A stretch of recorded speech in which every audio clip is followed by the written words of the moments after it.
Boa tarde, cabeças! Este que vos fala sou eu, Tchê, e está começando o primeiro Café com Tchê Política e Governo da semana. E hoje, nessa abertura, farei comentários aí sobre algumas pautas que estarão em voga aí nos próximos dias.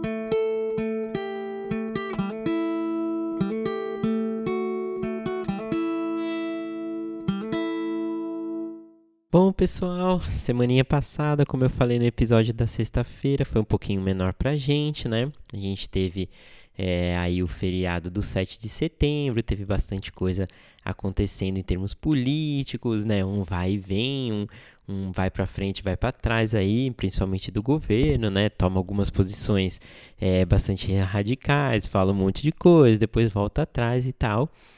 E esse podcast ficou aí de feriado também. Porém, essa semana, sem feriados, voltamos firme e forte e tem algumas coisas que estão em pauta, principalmente na Câmara dos Deputados, mas também no STF, no Senado, a gente vê algumas coisinhas aí. Eu escolhi as 3 pautas principais, né, do nosso Congresso e um comentário rápido aí de uma outra coisinha que também está em pauta, principalmente no STF, algumas sequências da semana passada e mais umas novidades também. Legal, então vamos lá, né? Primeiro tema que eu separei para hoje, estou aqui olhando minha colinha, né, para não me perder. Então, é a votação do Código Eleitoral. Na verdade, essa votação já começou na semana passada. A maior parte do Código Eleitoral, né, do projeto de lei do Código Eleitoral já foi votado. Agora ele vai terminar as votações de alguns destaques, de uma outra emenda que ficou faltando, para de fato fechar completamente a votação do Código Eleitoral. O que é o Código Eleitoral, na verdade? Né? Nada mais é do que a compilação de todos os outros ordenamentos, as outras regras, né, de todas as outras leis que tratam das eleições, né, da questão eleitoral. Então, para a gente saber, né, hoje nós temos diversas regulamentações. A gente tem regra em instrução do TCE, né, do TSE, desculpe, do TSE, do Tribunal Superior Eleitoral. A gente tem assim 2, 3 legislações sobre o tema eleitoral. Então, tá tudo meio perdido e também algumas coisas estão bastante obsoletas. Então, a votação do que está sendo chamado aí de Código Eleitoral, na verdade, é um projeto de lei que vai unificar todos esses regramentos da questão eleitoral.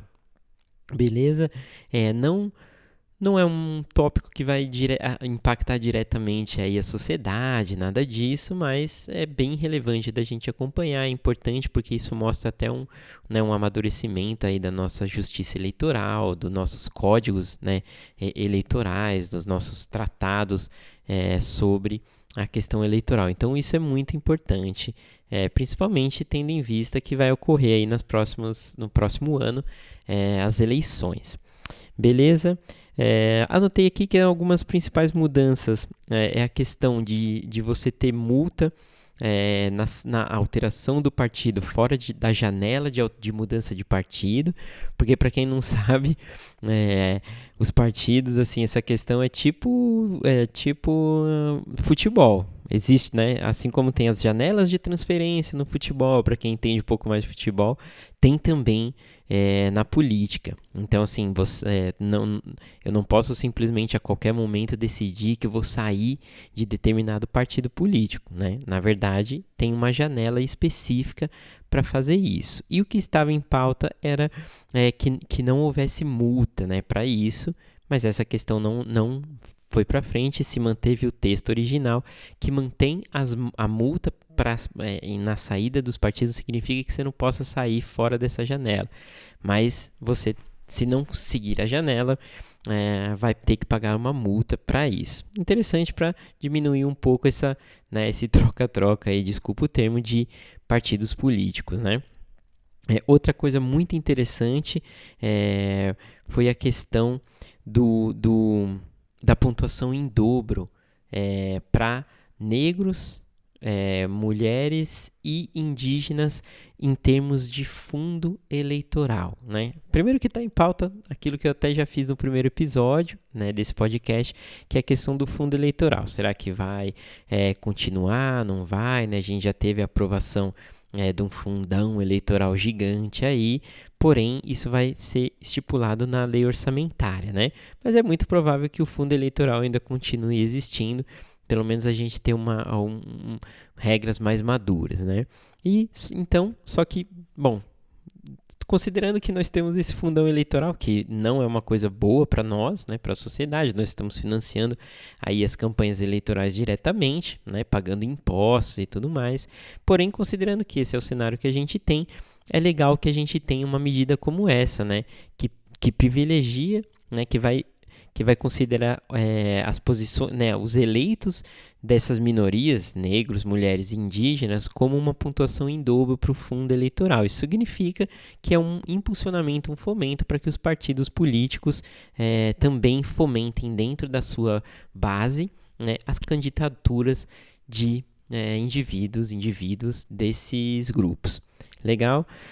Última coisa que eu achei interessante de colocar aqui é a questão das candidaturas coletivas. A gente já viu um pouco isso nas últimas eleições, principalmente de partidos aí ligados mais à centro-esquerda, à esquerda, né? Não à super-esquerda, mas aí esses partidos de meio de esquerda moderada já tiveram algumas coisas nesse sentido de candidaturas coletivas.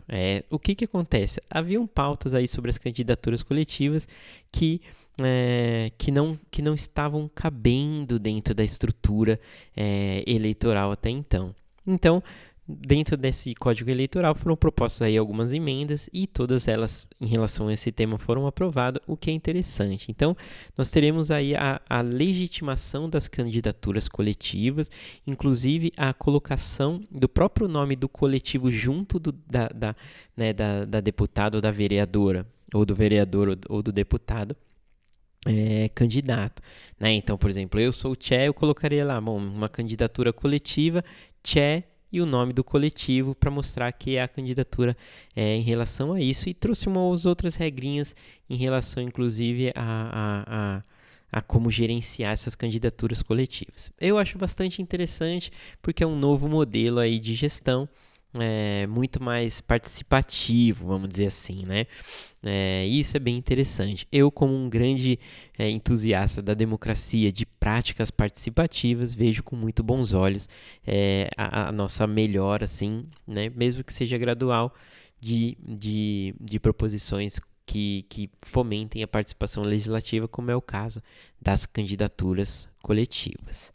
Beleza, essa votação então provavelmente vai em pauta aí já amanhã na Câmara dos Deputados. Vamos esperar o Arthur Lira decidir aí o que ele vai fazer, beleza?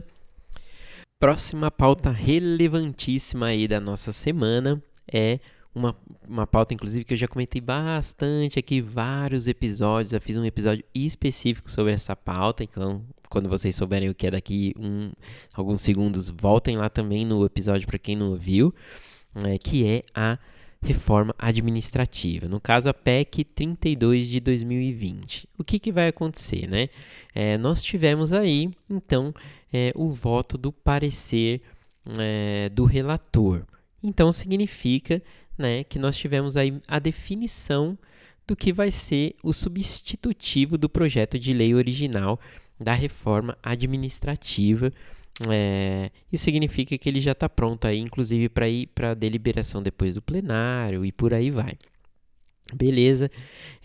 Bom, por que isso é relevante? Porque a PEC da reforma administrativa ela foi bastante alterada aí durante o decorrer da sua, né, do seu trâmite. Ela ficou muito mais, vamos dizer assim, equilibrada, um pouco mais soft do que era. Isso significa que alguns grupos de pressão, mesmo da oposição, né, que não tem maioria, como, por exemplo, os trabalhistas, né, os sindicatos, ou mesmo os partidos de oposição, o Partido dos Trabalhadores, o PCdoB, o PSOL, eles tiveram aí algumas demandas atendidas no sentido de equilibrar um pouco mais essa PEC. Além disso, outro fator que certamente foi bastante influenciador para que essa PEC não vingasse rapidamente e tranquilamente como queria o governo, é justamente aquilo que a gente tem falado muito, a crise institucional e os problemas institucionais que parcela do governo tem causado, em especial o próprio presidente da República, Jair Bolsonaro. Com certeza, as falas, as dificuldades ali de interlocução com com muitos membros, com muitas frentes, com muitas bancadas do Congresso, da Câmara e do Senado, dificultou, inclusive, a defesa de muitas pautas dentro da reforma administrativa. Então, para quem acha aí que, não, mas as falas do presidente não causam nada, isso não interfere, ou se não, estão fazendo um grande big deal sobre o problema dessa crise institucional, saiba que tem reflexos verdadeiros e muito claros, né? A reforma administrativa é um deles. Assim, essa é uma reforma importante para o governo, assim como outras reformas. E essa reforma ela pode significar uma grande redução do tamanho do Estado, uma grande redução dos gastos, né, com pessoal. Então, ele é muito relevante. E, assim, a dificuldade de se aprovar o texto que agradasse um pouco mais o governo é muito parte desse problema da crise institucional causado pelo presidente Bolsonaro, beleza? O projeto inicial ele previa bastante coisa que vocês podem ver aí no episódio que eu já falei, então também não vou ficar repetindo, porque esse é um episódio de começo da semana, ele não é um específico. Mas o que a gente precisa saber? A reforma administrativa reduziu o máximo de férias permitidos para 30 dias, né? Ou seja, acabou aquela história de férias em janeiro, férias em julho, férias em dezembro, por aí vai de servidores. Eles só podem tirar 30 dias, né? Os servidores estatutários. Outra coisa que a reforma mudou e que vai ser bastante impactante para quem é funcionário público, estatutário, independente da esfera, né, municipal, estadual, federal e tudo mais, é a questão do fim de vários benefícios, né? Muitas pessoas têm esses benefícios. Quem é funcionário, quem tem parente que é funcionário público, pai, mãe, avô, tio, vai saber do que eu estou falando, né? Alguns benefícios, por exemplo, a licença prêmio, a progressão e promoção automática por tempo de serviço, o adicional por tempo de serviço, tudo isso, né, progressões, promoções que geram impacto financeiro ou licenças, né? Licença prêmio, por exemplo, que você pode ficar afastado 3 meses, 90 dias, acho que é alguma coisa por aí, com remuneração, então tudo isso acabou. O que se mantém, que era o grande problema disso tudo, era a questão da estabilidade, né? O texto original dizia que só seriam estáveis, né, só gozariam de estabilidade aquelas carreiras que fossem, entre aspas, aí, típicas de Estado. O projeto substitutivo, que é esse que já teve o voto o parecer do relator e o voto favorável, acabou com isso, na verdade manteve a estabilidade para todos os funcionários públicos. Então, quem é funcionário público, fique tranquilo, porque o texto que está indo para aprovação, né, e que vai depois para a deliberação do Senado, para a sanção presidencial, mantém a estabilidade. O que ele altera só são regras pouco mais claras sobre a possibilidade de demissão, de exoneração. E aí a possibilidade básica é por desempenho. E aí ele estipula a reforma da administrativa estipula melhor o que seriam os processos de avaliação de desempenho. Obviamente, isso vai ser regulamentado mais especificamente por cada lei, né? Pela lei municipal, pela lei estadual e por aí vai. Mas ele já dá umas diretrizes. Isso significa que foi o meio termo, do tipo, não vamos acabar com a estabilidade, mas também não vamos simplesmente manter a coisa como está. Vamos aí encontrar uma maneira de, por exemplo, né, se nós temos um servidor público ali que não está performando, que não vai trabalhar, que não tem as suas entregas, de ser possível de exonerá-lo Coisa que hoje em dia é possível, mas é bastante assim, difícil e sempre gera a litigação, né, a judicialização desses processos. O texto também permite, a partir, né, de quando começava a lei, se for de fato aprovada, a contratação de temporários, coisa que não existe hoje, né? Então, assim, é possível você fazer contratações, será possível fazer contratações do serviço público, de posições para temporário. E por fim, como eu já disse também, o texto final ele acaba com a questão das carreiras típicas de Estado, porque isso só existia para se entender ali o que seriam as carreiras estáveis. Quando você mantém todas as carreiras estáveis, não precisa tipificar aí o que é carreira de Estado e por aí vai. Beleza? Mantenho vocês mais informados aí durante a semana, mas essa é uma pauta relevante. Não chegou a ser uma derrota para o governo, assim como foi a PEC do voto impresso, mas sim é uma reforma que não seguiu da forma como o governo gostaria, assim como outras que provavelmente não vão seguir também, principalmente por causa dessa crise toda que eu comentei. E esse aí é o terceiro tema que eu separei para hoje. Então, terceiro tema que eu separei é a PEC 23 de 2021, a PEC dos precatórios. Essa tá bem famosa aí, tá rolando bastante, muita discussão, muita reunião, inclusive do presidente do Congresso, presidente da Câmara, até o STF já foi envolvido em discussões para tentar encontrar uma saída para os precatórios. Bom, a PEC continua, seguindo o seu caminho normal.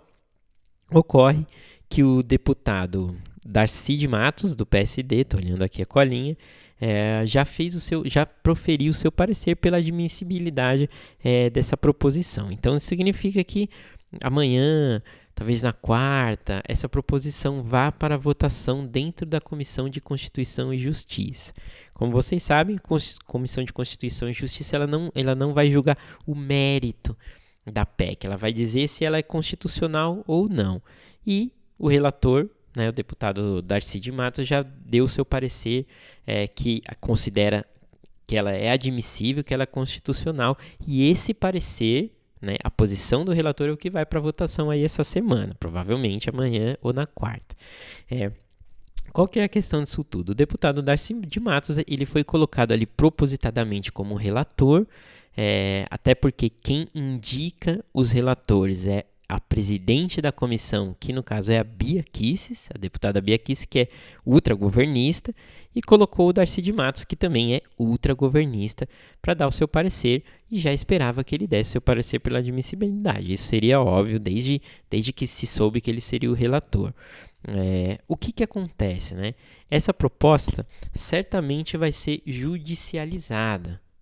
E esse é o problema, inclusive, que a própria posição que os apoiadores da PEC estão enfrentando. Porque mesmo se ela for para frente, é certo que os partidos de oposição, ou nem de oposição, eventualmente ali, um centrão, vai judicializar essa questão dos precatórios.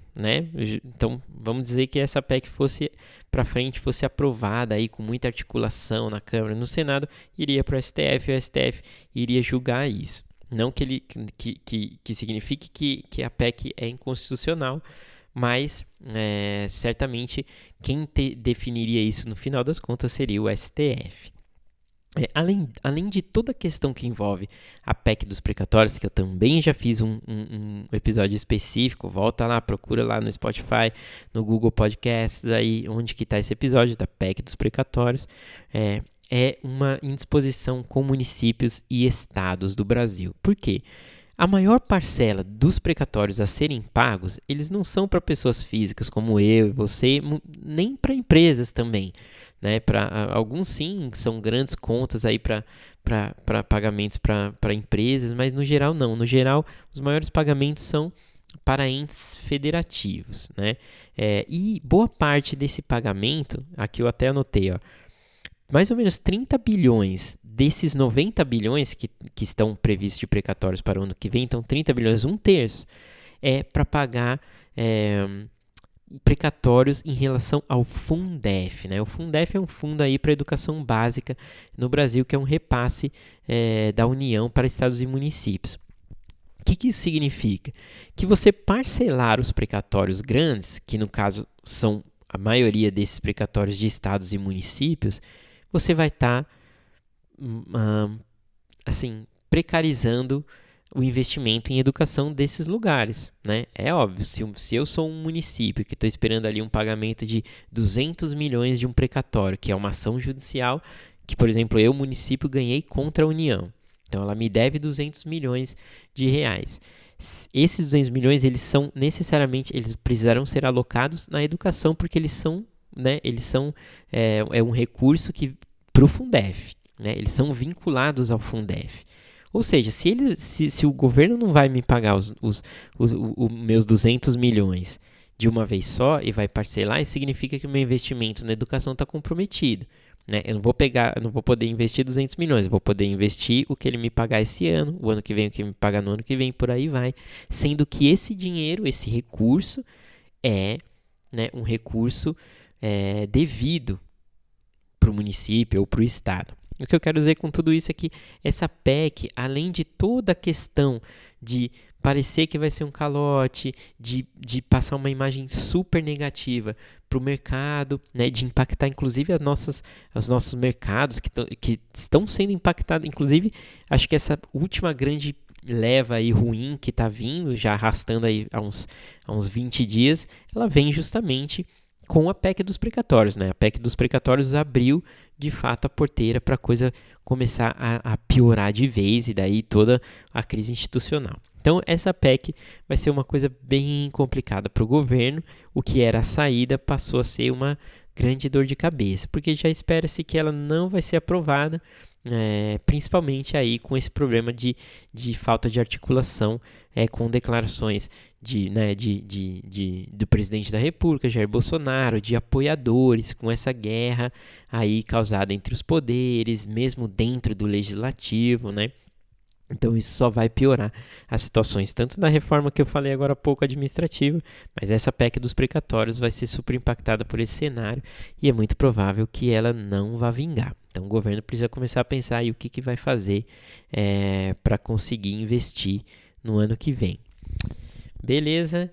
Por fim, duas coisinhas super importantes. Então eu vou falar primeiro aqui rapidamente, né? Só vou passar. Essa semana segue no STF o julgamento sobre o marco temporal indígena, que eu já fiz episódios também, já tenho falado sobre ele, inclusive no meu Instagram, que é uma pauta muito relevante. Eu, particularmente, sou muito apoiador, abrindo o jogo, né? Quem não percebeu, das pautas que defendem, né, os direitos dos povos originários, no caso dos indígenas.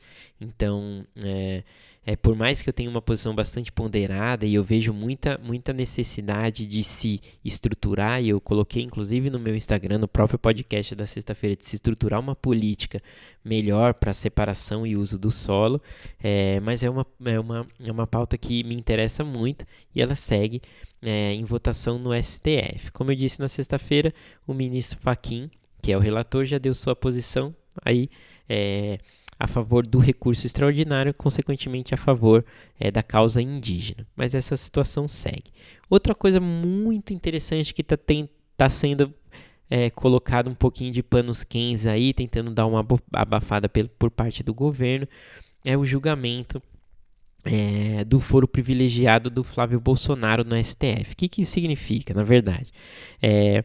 O Tribunal de Justiça do Rio de Janeiro tomou uma decisão ali atrás em relação a uma investigação do Ministério Público do Rio de Janeiro, dizendo que não cabia investigação em relação lá às rachadinhas e tudo mais, porque o Flávio Bolsonaro ele gozaria de foro privilegiado. O Ministério Público, então, levou esse recurso para o STF, dizendo que, na verdade, ele não poderia gozar de foro privilegiado porque essas coisas aconteciam, né? A própria investigação começou quando ele não era senador, né? Ele estava em fase aí de transição de deputado estadual para senador. Então, bom, isso vai estar em votação agora no STF, né? Se o Flávio Bolsonaro vai ter ou não foro privilegiado em relação a isso. E para que vocês saibam, é muito provável aí, pelo menos eu tenho entendido isso com com tudo que eu tenho visto, que eu tenho acompanhado, que o entendimento do STF, e na verdade não vai ser o plenário do STF, essa votação vai ser na segunda turma, né? Para vocês saberem, o STF é formado de 2 turmas e do plenário, que são todos eles.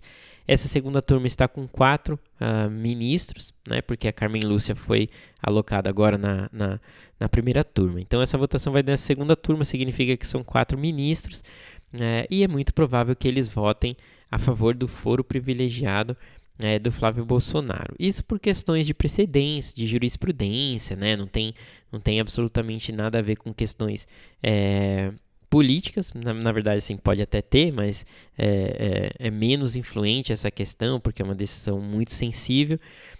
Todo modo, é importante que a gente acompanhe aí, porque a oposição pode até usar isso de argumento. Mas é muito provável que o Flávio Bolsonaro consiga sair ileso, pelo menos mais um tempinho aí, da questão das rachadinhas, que vai ser votado no STF. Legal? Última coisa então, que é super importante, que eu acabei de ver aqui na minha colinha, é o PLN 13 de 2021, a LOA de 2022, e vai para a votação do parecer do relator. O relator, nos casos de LOA, simplesmente pega ali todo o orçamento que foi emendado pelo Legislativo, que veio do Executivo e tudo mais, e vota e dá um parecer dizendo se aquilo ali faz sentido. No geral, nada muda em relação ao parecer do relator em relação ao projeto, com as emendas, porque aquilo lá já foi debatido e discutido. Então é muito interessante, porque provavelmente aí até o final do mês a gente tem a votação da LOA, e a LOA aprovada para ir para a sanção presidencial do Jair Bolsonaro. Nessa LOA consta, inclusive, a questão dos precatórios, já conta o pagamento integral dos precatórios, né? Bom, pessoal, de pautas importantíssimas aí nessa semana é isso. Claro que tem outras coisinhas que eu vou comentando pouco a pouco no meu Instagram, então quem quiser assim saber tudo que tá saindo, projetinhos de lei, coisas, novidades, dicas, alguns highlights assim, acompanhe o meu Instagram, que é @mar, _TCHE, e lá você encontra, além de coisas sobre a minha vida particular, também algumas coisinhas interessantes sobre o nosso cenário político, do governo, da economia e por aí vai. Beleza? Com essa última mensagem, então, eu termino o Café com Tchê Política e Governo dessa segunda-feira. Falamos bastante aí sobre as nossas principais pautas. Amanhã, na nossa terça didática, comentarei sobre as audiências públicas. O que são elas, para que servem, por que elas são importantes, né, para a nossa participação e tudo mais. Isso eu vou comentar na terça didática de amanhã. Legal? Agradeço então a audição e a visualização também de todos vocês. Nos vemos amanhã. Um grande abraço.